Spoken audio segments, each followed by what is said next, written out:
Okay, so I'm Candace Williams. This is Amber Bean, the principal at Saginaw Elementary, and she's going to tell us a little bit about our observation that we're about to do. Okay. This is the observation, the full 45 minutes for Melissa Goodner, who is a first-year teacher. In our district, we do not require the pre-observation conference, and so we do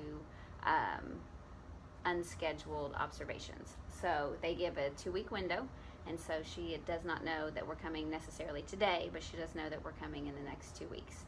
And so we will be in there for 45 minutes. She is a resource teacher for special education, and she primarily does our math and reading instruction. We divide the content areas up, and so this will be a math lesson that we're going to see, and she's got 3 different grade levels in there at one time. Okay, so what are our look-fors during this observation? Basically, I have a template. We script everything that's said during the 45 minutes so that we can provide evidence when we're rating the teachers. And so we have a template that basically has the time, information that would just be good to know, like the number of students on task at given points. I have a box for that type of information, and then I write down everything the teacher says, and then I have a box for everything the student says, so that I can capture the whole conversation, feedback, questioning, so that when I'm going back to rate, I can actually look at the levels of questions and types of feedback. And then I have a box off to the side where I can check that this would fit under the planning, the instruction, or the learning standards. So it's just easier when I go back to type it up. I can just look for those different areas.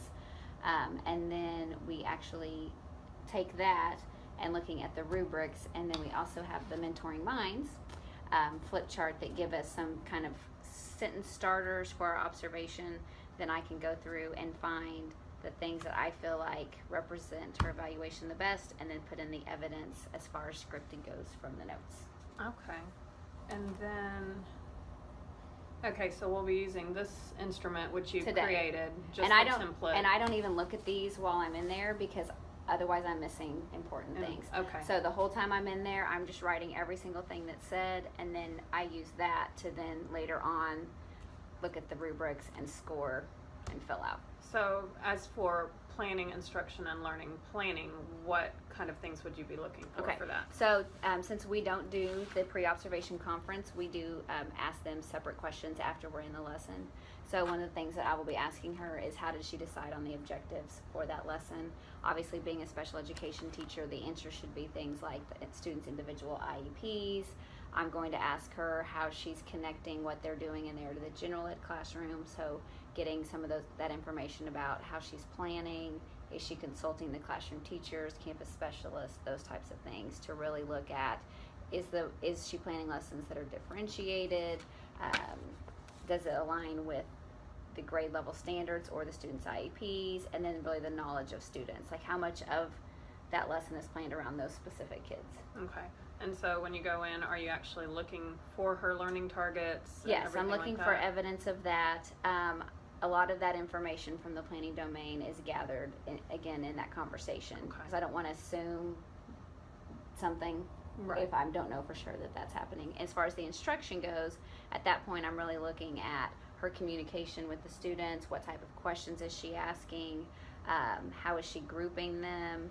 Is it differentiated for the different students in some way? Is she monitoring and adjusting as she goes? So is she looking at, engagement? Is she looking at level of difficulties and tweaking mid-course and making changes to accommodate those things? And then for the last one, which is the learning environment, it looks a little different in a resource setting. But in a general ed setting, we're looking at those routines and procedures, which they should still have in resource, but a lot of that's I do snapshots in time to see how many kids are actually on task and engaged in the learning, looking at the redirecting of behavior, which you don't see a lot of in the resource setting because of the smaller groups. But if there is a student off task, does she redirect efficiently and effectively? Does it look like a safe learning environment where risk-free, kids aren't afraid to say things? All of that I'm trying to capture. So like if she's reinforcing something or she says something positive, I'm going to script that so that I can use that as the evidence there. Okay. And how many snapshots are you looking at for on-task behavior? I kind of do, it depends. So it depends what it looks like. If it was a classroom gen ed setting and it was like a mini lesson and a work period and then a closing, I'm going to make sure I get at least 2 from each one of those sections because I really want it to be an accurate representation. So if I notice that, okay, I keep getting the same percentages, it's about right. If there's a, you know, a 2-minute period where something is off and, you know, I can make note of that, but I'm more looking globally. Do these look like they were in line with everything? So I can really capture, do we have, you know, over 90%? Is it over 80%? You know, do we have a lot of off-task behaviors? Because that will then maybe be what their area to work on will be. And that's the other thing I'm looking for is what's the area of reinforcement, which is the thing I think she's doing the best, and then what's that area where we can do some things and add some action plans to tweak. Okay. So does her goal that she's already had the goal setting conference with Correct. you come into play here at all? Are no, you looking to see that she's working towards it? I am looking, you know, to see like is that something that she's incorporating. But as far as like her goal and all of that, that actually comes in the 4th standard, which we don't rate until the end. And so if I can get evidence of it, I definitely will and put that in so that when we come to rate at the end, I will have seen it in action and it's not just her telling me I did these things. Right. But as far as rating on goal setting actually comes in when we do the final thing at the end of did they set them, did they meet their goals, did it actually impact practice and all of that. Okay. So I guess we're ready. awesome. Okay. Bye. Do you remember that one yet? You may not have. I'm trying to see where Reverend did his pocket so far. This year. Yesterday? I mean this whole year so far. Do you need it? Or do you need it last year? Yes. No, they're walking in, Mallory. Please don't argue with me. Do you remember it? Or do we need to Mallory, review it? no. Come on. I don't remember. Leave it there. You don't? Okay, Okay. then I'm gonna review it. Come on, you gotta clean all this up. Let's go. Okay. So look right here. I need to work with the other students who are cleaning. So if you have a shape, the area is what is inside, the measurement of space inside an object. And we measure area in square units. So that means when you're doing area, see all these squares in here? So every shape you can imagine having squares inside. Hence the width. I'll see you later. Okay, all that means is 4 inches times 5 inches. See you later. Do you know what 4 times 5 is? Can I get my candy from Yes, last did time? you? No, thank you, clean it last time. But I never came. But I never got it. Good. So the area is 20 inches, and then you put this little 2 up here that means squared. So let's try one of these. I think we might remember these once we get going. Just for right now, okay? I want you to make me. Okay, there are 2 ways to find area. So, The one is the way I just showed you. right? You wanna look at this? The other is to count. How many would I have? How many blocks altogether? Two. Okay, if I had 2 groups of 2, so 2 Okay. groups of 2, right? How many blocks would I have What is altogether? the area of that? 4. So now, set this off to the side. Make me 3 groups of 2. 3 groups of 2. So we have 1 group, 2 groups. How many more do I need to pull down to make 3 groups of 2? 3 groups of 2. So I have 3, 6. You don't have to tell me how many you have in total. I just want you to make 3 groups of 2. Okay, now I want you to make 4 groups of 2. 4 groups of 2.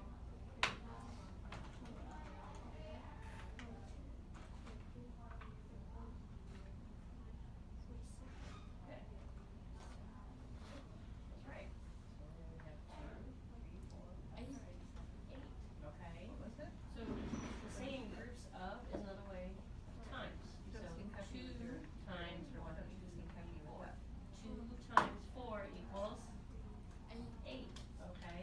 So now let's make 2 groups of 5.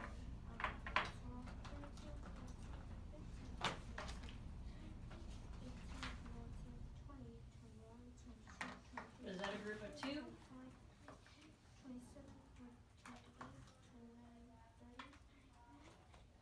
You already counted that one, didn't you? You went ahead? Okay. So let's stop. So now we have You know what I think would be easiest to six do? groups of two. What would that make Can I it? make a suggestion? How many do I have all together? I think maybe you should either count going this way, count one row at a time, or, because this is kind of a bigger number, That's 12. it might be easier just to go and count Do a quick here. the numbers it is Groups of long, two also and then equals count the two number it is wide, times so two, we know it's which how many equals long. what? Two groups of two equals, 2, 3, 4, 5, okay. 6, so we know So it's, now we have the length is 6, three. these are centimeters, so we'll say centimeters. And then what's the width? Words backwards. 1, 2, 3, 4, 5, 6, 7, 8. Hasn't shown up. 8 centimeters. Okay, so, you get to pick, because you can do either way, but when we tried the counting up way, it got a little confusing, didn't it? And we know that you're really, really good at, So I have three at your math groups facts of two, right? and multiplication. So then Don't, that would are you be good at that? 3 times Yeah. Yeah, so do you think it might be 2, easier and that for equals you how many? to multiply the length times the width? 6. Okay. Yeah. Okay, Alright, so what so is start the over. length times the width? How about let's try Right, so the length is, 6. and the 3 width groups is, of 4. Show me 3 groups of 4. I'm gonna do 3 groups. Here, use these. 48. Use these. okay. Skylar. You know what, I think you got that Right. the first Show time me. you counted, didn't you? Yeah. Yeah, Okay, but you're you getting thought this you way, were aren't wrong, you? why did you That's think you what were wrong? genius is on. I don't know. I'm just a little bit confused. Okay, what are you confused about? Whoopsie. No, no, I got it. We're good. I just think I don't know which number by 30s to 40s. Okay. Do you still feel confused right now? Okay. So Okay. these are groups of Do you 2 feel though, right? confused about how to do area, Groups of 3. Ow. Oops, sorry. Yeah. or were you confused about what number you were counting? I was counting. Okay. Hey Bryce, I think you're gonna go. That's where I remember. This, it's 15, yep. So the way we're gonna write it is we do Quiet. 3 centimeters times What do you need 3 right now? centimeters Skylar, we're at the share this. equals, That's your life. oh, wait. 5 centimeters times 3 centimeters equals So, 15 centimeters. let's think of Do you remember what I told you multiplication. we needed to put up here? You know what little multiplication number? also means groups Little of? number. Yeah. So The 2, 'cause if that I means say I squared. have Oh. 15 3 centimeters groups of squared. 2, tell me what I have altogether. So If I have 3 groups of 2, we can also find the area if I have 3 groups of 2, of a it'll be 3D 6. shape. 25. That's just, 25, are you yes. following with me? That's Okay. right. That's So just now what I want you to do, the length times the width. we're gonna pull this out, okay? Mm-hmm. These So are how many this- groups? Let me see. How many are in each group? So if there's 1 in one group, it would be how many? 1, right? If I have 1 group of 2, how many would be? So if this- 1 group of It's 2, 8 this is centimeters 1 group of 2, how many do I have? How many are By here? 6 2. centimeters. Okay, if I Can I have have 1 the group ball of 3, no, we're gonna sit down here for right now. It's hard to have the ball But right we're there. gonna Okay. have a Can little you draw it bit out here time. for me? So, We're gonna do 8. if I have 2 By groups of 2, how many do I have? So just like how we did it here, we did 6 2 groups long, of but 2, you're how gonna many do blocks do 8 I have? for the length. And there we go. So let's look at it this 8 way. for the length and then 2 6. groups for the of width. 2, so that would be 2 times 2 equals 4, okay? If I have 3 groups of 2, so 3 groups of 2, 1, 2, 3 would be 6. Now, Where's Nathan? yeah, Nathan should be here too. And Miss First, Hanson? Yes.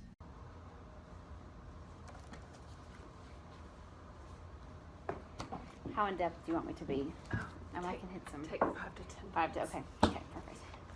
Okay, I did the recording. Oh, here we are. Yes. Yes, No. I'm gonna edit. I'll edit that out. Or maybe I'll just leave it in for grins. Okay, so now we need to discuss what we saw. Were things as anticipated? Did any problems arise? And what recommendations that you would make? Okay. So, So when I go back and look now, looking at the rubric off the lesson, so starting with like achieving expectations in the instruction, she definitely persisted with the lesson until most students demonstrated mastery. So we saw that a couple of times where, especially with the student at the end, like she just kept going, and then she responded with a variety of techniques. So right. That's also down here under, I think the communication, recognizes student misunderstandings and responds with a variety of techniques. So at first she tried just verbal prompts, and she tried the cubes, and when he still wasn't successful, she went to the next strategy.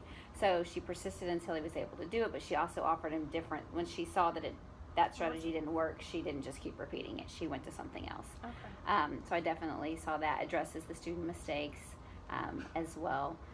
Looking at the content knowledge, obviously the strategies she was using are aligned with general education, and it actually fits in order of the way in which those skills are structured. So with the one student over there, when she realized he had the equal groups, she moved him into the array model for multiplication. So she understands kind of the progression of those strategies, and she's doing them in the correct order as the students master them. Okay. The communication piece, obviously the recognizing the student misunderstandings. I'd have to go back and look at her questions as I go. A lot of them were those lower level remember and understand questions, but they kind of probed them to the right answer. So a lot of it's like, what is the area? What was the length? What was the width? She did ask the kid, what is confusing here?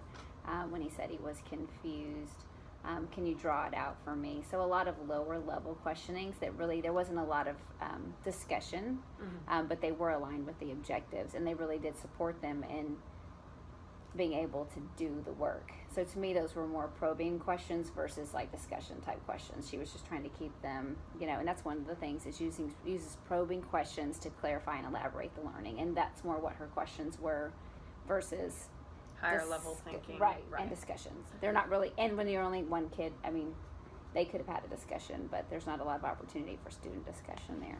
Do you think that was primarily because this was one of the more initial sessions on this content, and it was just building the knowledge? I do, and she was trying to determine where he was at and what level, because formative assessments. More of a, exactly. And then the differentiation, we saw a lot of that in the room, even within like the different groups, but even at the tables, they were working on different strategies. And so she definitely provides those differentiated lessons. She regularly monitored the students' performance and made adjustments when necessary, and she did recognize when they became confused or disengaged. On one of the first kid, she's like, "Are you with me right here?" When she realized he was kind of getting distracted. And so she's definitely recognizing and responding to those things. And I think monitoring and adjusting as well. As she would see their either engagement level, their behavior, their response. When she realized that the student at the end on the iPad was kind of just clicking, she took it and made it concrete for him, and then they kind of worked those together. As far as the classroom climate, there's routines, there's procedures. They walked right in, they scanned their card, they got their folder, they sat down, they knew exactly what to do. I didn't see any really time lost. No off-task behaviors. Transition, no off-task behavior. And then the one time when the one kid was building a tower out of the cubes, she said, Are you still on this problem? Right. And he said no, and she immediately told him to put him away. They moved right on. So the only off-task behavior we saw, she definitely just that one. Immediately fixed it. But they definitely have a culture where they're excited. The little boy on the iPads was, every time he got the right answer, yes, he's like, yes, they didn't seem timid or afraid to answer her questions or ask for help, say you're confused. So she's got a good environment in there where they feel comfortable saying those things. So I think one of the next steps for her, and I think this would help limit some of the initial exploration, would be to have, and what I might recommend is her to have set, maybe once in 9 weeks conversations with each general ed teacher to see where are you, what have, because she was like, with that one, she's like, have y'all done volume yet? Which that she had to kind of go back all the way to area, review it. Then he was like, oh yes, I've done that, and then move forward. Where if she'd had that one conversation, she would kind of know where they were at, or no, I don't have to start here, and backtrack.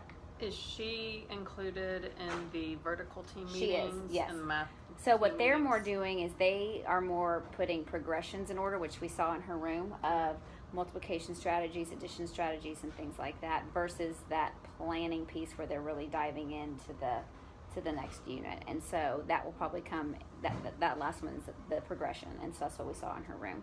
Okay. But it would be really easy for her just to meet with each Teacher, since they are just- content specific, to say, okay, I'm going to meet with 5th grade, where are y'all covering, when are you hitting these things, so Right. that I know.